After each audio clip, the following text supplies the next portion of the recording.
오늘은 그 코골이랑 수면 무호흡증에 대해서 설명드리도록 하겠습니다. 안녕하세요. 치과 전문 채널 치과, 저는 치과의사 김요한입니다. 이제 주무시다 보면 코골이 습관이 있으신 분들은 주위에 이제 많이 좀 이제 불편을 끼치시는 경우가 많고, 또 이제 수면 무호흡증인 경우 수면 중에 이제 갑자기 숨이 멈추면 또 이제 놀라기도 하지 않습니까? 이제 몇 번에 걸쳐서 여기에 대해서 이제 설명드리도록 하겠습니다. 코골이는 수면 중에 호흡 기류가 좁아진 기도를 지나면서 이완된 연구계와 목젖 등 이제 주위 구조물의 진동이 이렇게 발생하는 호흡 잡음이라고 볼 수 있습니다.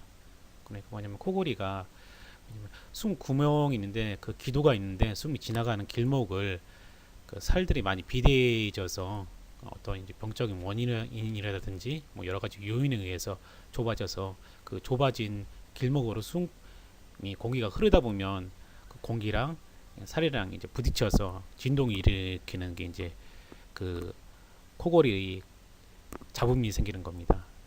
코골이는 수면 중 호흡 기류가 여러 가지 원인으로 다시 말씀드리지만 좁아진 기도를 지나면서 이완된 영국의 이제 구개수 그러니까 목젖이라고 하죠.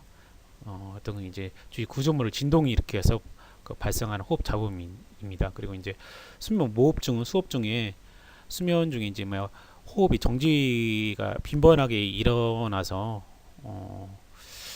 심한 코골이와 주간 졸음증 등의 이제 수면 장애 원인이 되는 그런 증상이라고 볼 수 있습니다. 또한 이제 수면 무호흡으로 인해서 수면 중에 유발되는 저산소증이 심폐 혈관계의 그 합병증을 유발할 수 있습니다.